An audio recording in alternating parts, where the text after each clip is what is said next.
Hello, Perry Peacock with Wilderness Innovation. I'm here to talk a little bit more about our off-road survival kit. And I've kind of been through this a little bit before, but some people requested to go through it again. I'm going to try to do this. Might be a little bit longer video than some of the others, but it takes a little bit to get through it. So anyway, I just came up here about a half hour above my house. It's about a 10-minute drive and about a 20-minute hike up into here, up this canyon.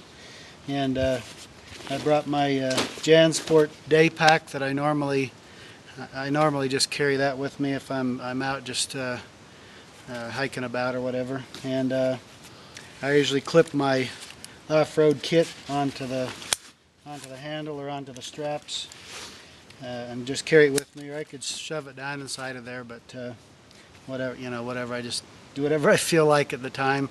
Strap on my tripod and all that sort of thing for the camera. But we're going to go through a little bit of what's in this kit here. I think you've probably seen some videos. Kit's made out of Cordura nylon, got double-sided Velcro straps for use to secure onto the handlebars of a mountain bike, or lash them down onto a snowmobile, ATV, or whatever. My son's got his strapped on the roll bar of his Jeep. There's some pictures of that online at wildernessinnovation.com. We got some YouTube videos on a few things, and it can also be carried with you.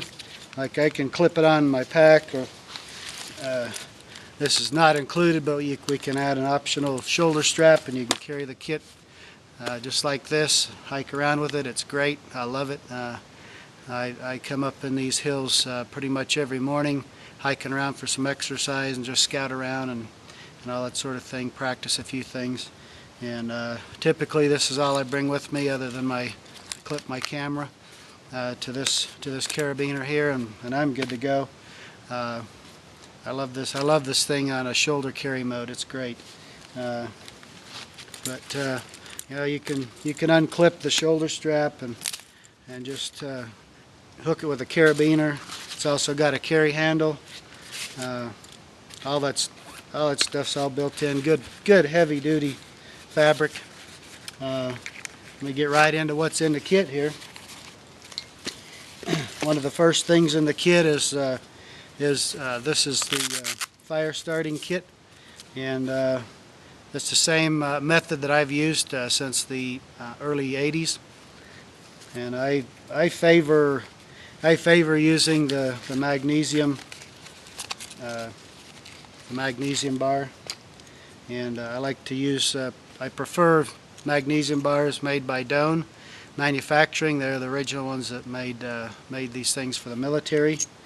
But you've got a blade hooked onto it that's on a shock cord, and I like that better because a lot of times those little short things kind of get in your way. You can also use your pocket knife or whatever, the back of the knife, but we include a little blade with it. And you can just scrape some shavings like this, flip it over, throw some sparks, and light it off. The magnesium burns about 5,000 degrees. It's very hot. Does a very nice job. I've got some videos showing actually starting a fire with it. We include in it, this may seem stupid, but it's just a simple thing, a little roll of wax paper that we make up, and I just typically tear a square of that, and then I just form it into kind of a cone shape. I don't want to get too much into this because I got videos like this. Just a little cone like this, and you just stick it down into a little crevice or whatever, little hole in the ground. Scrape your shavings into there, strike into there. Because it's cone shaped, everything concentrates right into there. As soon as that fires off, the wax paper is burning. You got your other tinder, little kindling around there. You blow that into a flame. You got a fire, nothing flat. To me, this is one of the most reliable ways there is to start a fire. There's really nothing to go wrong with the magnesium bar. There's really nothing to go wrong with the striker. I've got one of these. I've literally lit, I don't know how, over 1,000 fires. I don't know. A lot of years, a lot of fires. I don't even use matches or a light or anything. I prefer to use this all the time, or some other methods, so that I can be practiced on those, because I can always start a fire with a match or a lighter. So I figure if I'm starting one, I'm going to practice, and you always just practice all the time. So anyway, I mean, to me, this thing is very reliable. There's just hardly anything to go wrong with it, really. If you're to lose the little striker, you can use your knife. I mean, as long as you got the bar, I mean, you can build a fire. And one thing I like about using the wax paper, making that into a cone, is that you need very few magnesium shavings to get it started. Usually 10 little scrapes, and then flip it over and strike it, and that's plenty to light the wax paper. And really, what you're looking for is a flame.